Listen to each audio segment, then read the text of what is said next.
You're listening to the She Renovates podcast.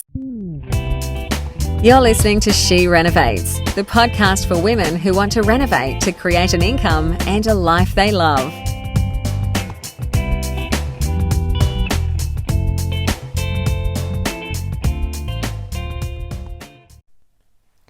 This episode is sponsored by the She Renovates Live one-day conference, where we focus on women transforming their lives with renovating. At the event, you'll have the opportunity to celebrate the passion for creating beautiful homes, to connect with other like-minded creators, to grow your skills, to fan your inspiration, and to be updated on what's working right now in our industry. This is an exclusive event being held on November the 1st in the gorgeous Grounds of Alexandria atrium in Sydney. The delightful Natasha Moy will be facilitating the conference, and we have a lineup of truly engaging speakers, such as Zoe Gilpin, the DIY decorator who's travelling all the way from Western Australia to share her wisdom and her hacks with us. And we also have a range of top speakers on all aspects of renovating and property from around the country. You'll be pampered with delicious Grounds of Alexandria cuisine, goodie bags and prizes, and so much more. As I said earlier, this is a very exclusive event, and already 60% of tickets are gone. And so if you are planning to join us, please jump in and grab your spot at www.theschoolofrenovating.com/She Renovates Live. See you there. Well, hello renovators. Today I have Zoe Gilpin. So Zoe is booked to present at our She Renovates Live event, and you may know her better as the DIY decorator. Now, Zoe has built a career based around her love of creating beautiful spaces, and she has articulated that in a slightly different way to most of us, and as a result has built an incredible following on Instagram and is the queen of cost-effective decorating. Now, I have asked Zoe to come and join me to really get a bit of an understanding of where her passion for homemaking came from, and to really just know a little bit more about her. So she is in here today, and I hope you enjoy the episode. Okay, so I have got a really special guest today. It's Zoe Gilpin, who you may know as the DIY decorator. So if you're an Instagram, Instagram aficionado, then I'm pretty sure if you're in our area of expertise, you will certainly have been following Zoe. And I've asked Zoe to join me today to really just get a bit of an understanding of where she's come from in her journey with, I guess, executing on her passion for, creating beautiful spaces. And for those who don't know, Zoe is, provided COVID behaves itself, Zoe's going to be presenting at our She Renovates Live. So I thought it might be a good idea to get to know her for those who don't. So welcome, Zoe. Thank you for having me. Yeah. So would you like to firstly share, a bit of who you are and what you do? Yeah, for sure. So I've been an interior decorator now for around 14 years. I started as a country girl who had no idea that this was even a job or a career. I just thought it was something that, people on TV and in books did, because there was no study options where I lived. After finishing high school, I did a bit of research, found out that you could actually move to the city and study. So it's exactly what I did. So after getting my diploma in interior decorating back in 2006, I started working as a visual merchandiser, which I loved. I actually think I learned a lot more there than I ever did in a classroom, being hands-on kind of job. So I worked for a couple of really well-known Perth furniture and homeware companies over the years, and really built up my knowledge of how to create a beautiful space. From there, I went on to do some property styling, so decking out properties for sale to try and help them sell a little bit quicker. And then these days, I've kind of ventured into more of the online interior decorating. So the e-design, which is all working over on by email and social media. So I don't physically need to go to people's homes anymore like I used to, say, 10 years ago.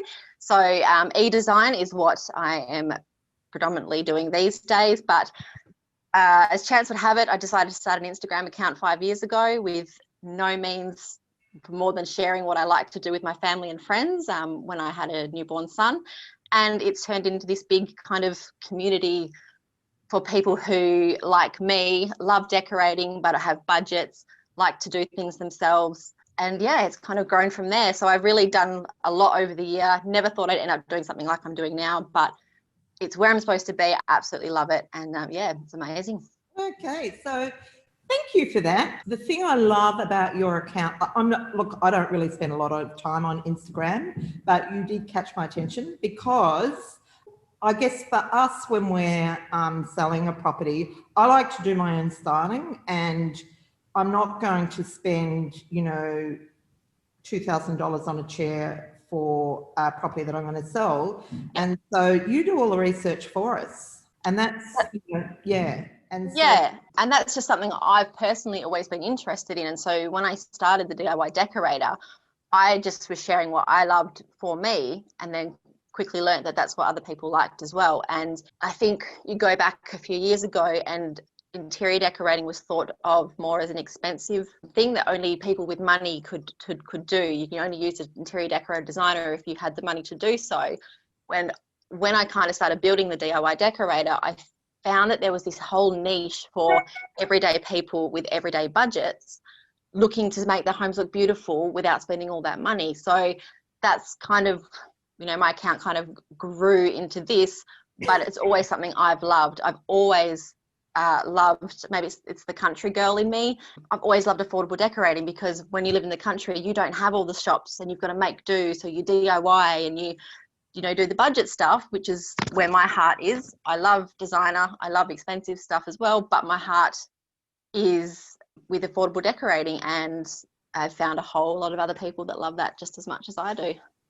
Oh, look, I'm completely with you. And I think the country roots does have something to do with it, because I was also brought up in the country, and certainly it was an affordability thing, when I was a teenager. And you're right, you don't have the range of stores to be able to just go. I guess these days it's probably a bit different because we have so much online. But in those days, you did have to be creative and produce it yourself. Absolutely. So I did my first reno when I was 13. Oh, wow. That's impressive. Yeah, so I had it in my blood. And it's interesting. The thing I find fascinating is the different paths people take that passion. So you've gone a different way to the way I've gone. And I think it's all about, I think you've just explained it, what happens to you on the way, like who you bump into, where you end up working. I was actually a nurse. So it's never, until I decided to start renovating myself, it was never really something that I would have done professionally. But yeah, I think that's interesting. And that's what I love about it. It's so flexible. So absolutely. Yeah, and I think the other thing which is probably interesting is that these days it's not unusual for someone to engage an interior designer to help them map out their space and have it look the way they want it. Whereas, a couple of decades ago, that was quite an unusual thing. So, yeah. Yeah. Yeah, even in more recent years, I think a lot of it has to do as well with retailers making more affordable products. Has been a big thing. So, like, for example, I started my account 5 years ago, and that's the same time that Kmart, someone smart there, came up with the whole let's do affordable homewares. And that's how I kind of grew, because I was able to share this affordable stuff. And now you look everywhere now, and majority of retailers are offering affordable items. I even saw this morning Rivers, the clothing brand. Oh, really? They've just launched a home set stuff. So, Woolies and Coles, my local IGA has homewares. So it's just showing how much people want it. There's a big need for affordable decorating, affordable products. Because, I mean, realistically, most people have everyday budgets, and that's their only option. And these retailers have done a very smart thing catering for that. Yeah. And the other thing is, I really love upcycling, like just taking something that looks ordinary and giving it a new look. And I often think about it. I think I have actually been out and spent $4,000 on a chair. So if I really want something, I can do that. But I get so much more satisfaction out of that creative process. Absolutely. Yep. Yeah. Yep. Same here. I love thrifting, curbside finds. I found some fantastic rattan chairs recently, which were dumped, and a bit of love, and I love them. I'm exactly the same. I feel more excited doing it myself, and whether it be upcycling a piece of furniture, or we just did a budget kitchen reno, which cost us under $500, and we did that in 2 weekends. And yeah, and like walking in my kitchen now, I love it because it's what I wanted, but we did it as well, and that's a nice thing. And a lot of my followers, I was tagged in one just this morning, a lady who saw my kitchen renovation, went ahead and did her own, and was just saying how proud she was, and she never would have even attempted it if she hadn't seen me do it and say, it's not hard, you can do it, it's not expensive, it's not hard. And I love that. I love that people try things outside of their box, kind of thing, Yeah. Really yeah.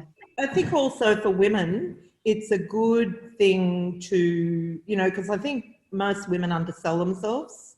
Absolutely. Yeah, so it's a confidence building thing. You think, oh, actually, I can do that. So what else can I do? Yeah. That's right. Yeah. And so you're renovating. Awesome. Just little bits here and there, yeah. Our house is was built in '96, so it's not old, but it's old. But it's just boring. It's a real box of a house. There's no shape. There's no, character. If I had my way, I would buy an old wreck and do it up from scratch, because that's what I love. But we are where we are, and my aim with this house was to do budget renovations to make it a little bit more me, and add some character. So it's simple things like adding in timber rails halfway up walls, and then painting different colors to give it that character and that old look, things like that. I mean, I did that in our laundry. I did a little budget laundry renovation, and it cost me under $100 because most of it was paint and timber.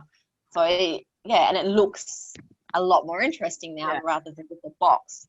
So yeah, and I love doing things like that. I love just budget. I love budget, but making it look like you've spent a lot more. Exactly. And that's, for a renovator, that's a real skill. And that's really what we're about. Like, we don't do DIY, but that's how we add the value. We make it look more expensive than it's cost. Yep. And then someone comes along, falls in love with it, and then we'll pay, for it. And that's how we take our profit. Right. Yep. So, did you get much inspiration from your family? Was that something that? So my mum always says, I don't know where your kids got it from, because my sister's also very creative. She has her own jewelry range. So we both were those really, artistic kids, and like my bedroom as a kid, I was always rearranging furniture and painting things and driving my mum mad. But my stepdad is actually, he's got panel beating mechanic kind of background, but he's very creative. And even now, like, he'll come over and he'll, what are you up to? And he'll give me ideas, or he'll give me give you a hand. So I think a lot of it comes from him. But I just feel like I've always had that arty thing within me. Like, at school, I always loved art. I did as much art as I could. And I've never wanted to do anything else. Like, I've taken jobs in the past, but my heart's always been interiors, and I think it always will. And I don't think Yeah. want to do anything else. It's just ingrained in me. But it's interesting that that sort of creativity is manifest in the home. Like I sort of have this theory that it's sort of an extension of the nesting instinct because we have that sense of that we, want the home to be really beautiful and welcoming. And so what would be your favourite, what's the part of the process that you love the most? I like planning is my thing, and that comes into budget as well. I think most people kind of they get excited about the process and they kind of skip over that budget bit, and that's where you make your mistakes. So for someone like me who like making the mood boards, that's something I tell people that they should do, because then it gives you that little inside look before you're committing to anything. So planning is a big thing for me. I did an interview recently with Money Magazine, and I was saying to them that don't rush into it. Spend weeks planning on it. You don't have to go to the shops anymore. You can sit on your couch and do it all on your pad, and you've got your prices, your pictures, you can put it all together and see it. So as much as I love the physical doing it, I really like the planning, because I think that's the obsessive compulsive in me, knowing that I'm going to be able to do the project and get it done and not have many faults and bumps along the way. Yeah. To say, I'm with you. I'm just kicking off 2 projects at the moment, and I like to have all the decisions made before we actually take possession of the property. Yep. And I was just saying to my husband the other night, I am so in my happy place. It's like you would be searching for chairs and baskets and whatever. I'm searching for tapware and kitchen designs, and I'm the same. I just love it, and I love the quest of getting what you want at the right price. Yep, same. Yep. So it's a real quest, isn't it? I think you must go hand in hand, like the organised people and wanting, the homes and everything to look, beautiful. Whereas some people just people go, I just don't care about my house. I'm like, how do you not like? I know it is. It's amazing. Although I must admit, sometimes I come home and I think, oh my God, I've left something really beautiful. And not that our house isn't nice, but it's just never very tidy or organised. I'm not really domestically inclined. Well, I used to be. I had 4 kids, but not anymore, because better things to do. Yep, that's it. Busy. So who would be your favourite supplier? A shop or store or? Oh gosh, I think based on what I do and what I share and everything with the affordability, probably have to go with the Dares, because they are one of those retailers that is constantly bringing out new trends. It's not just a seasonal thing, like 3 or 4 times a year, like a lot of other retailers do. I check the websites, daily, and they're constantly adding new things. They are a little bit flexible with their trends, whereas, it's like your Kmart's and that kind of stick to the Scandi and the things that people want, whereas a Dares kind of branch out a little bit. And they also have really good sales. And I love that. I mean, you can pick up things so well priced. So that's probably one of my favourites at the moment. But I'm not very biased. I just love homeware and furniture, and I love it all. Yeah, it's I think also Adairs tends to be a little bit better quality. Absolutely, yeah. Nice. I saw this movie the other night called Greed, and it was about this English guy who started up a business in the rag trade, and it showed you basically how he treated these people that worked in his factories in China, or not in China, in India. Yep. And when I got off it, I thought, oh my God, I hope that's not how Kmart stuff's made. So I'm not going to go and look, because I don't want to know the answer. Oh no, there's a heap of things. There's a heap section on their website about where everything's made. Oh, great. A lot of it's made in Indonesia, apparently. Yeah. They use ethical means to, Yeah, I think they're all, all these retailers are changing with the times and doing their best. And I think, these days you have to. You don't have a choice. You can't hide behind that anymore, because social media and everything else, you know, you're going to get questions thrown at you constantly. So yeah, and it's a big thing. It's a big topic, and something that I quite often get trolled over, which, like I always say, it's unfortunately it's got nothing to do with me. I'm just that middleman between, you know, the retailer and the shopper, and it's your choice. If you want to purchase, then you do it. But I'm not making anyone make any decisions. So, well, actually, let's get on to Instagram, because I know that there are a lot of people in our community who are like interested in doing better at Instagram. So you have trolls. Oh yeah. Not, you know, I always say to one of my friends, you can only imagine what, you know, celebrities, your more mummy bloggers, people in politics, imagine the trolling they get, because I mean, I'm an interior account. What is there to troll over?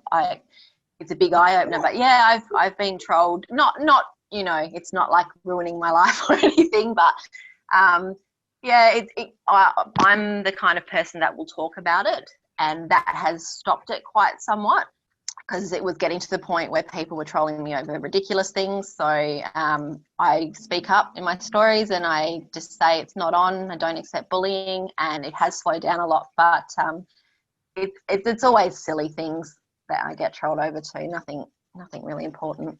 Well, that's good. Okay, and so are you on Instagram constantly during the day?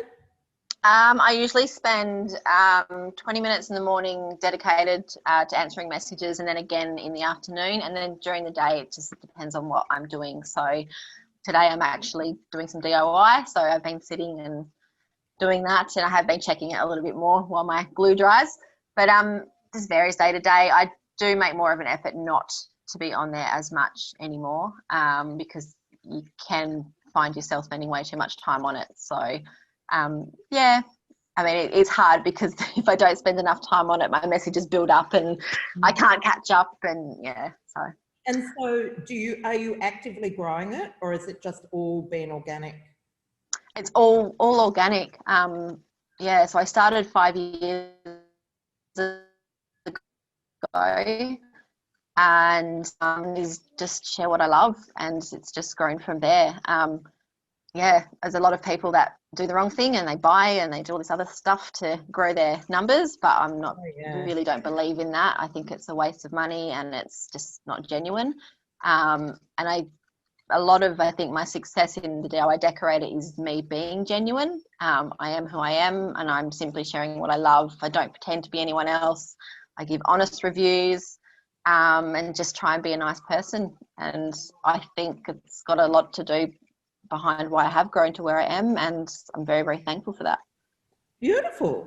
Well, that's really a great news story, because there's nothing like, anything natural has to be better, doesn't it? So absolutely, yeah. That's beautiful. So are you at 55,000? Did I see? Is that 137? Oh my gosh! On Instagram, and I've got 18 on Facebook. So I don't put as much effort into Facebook.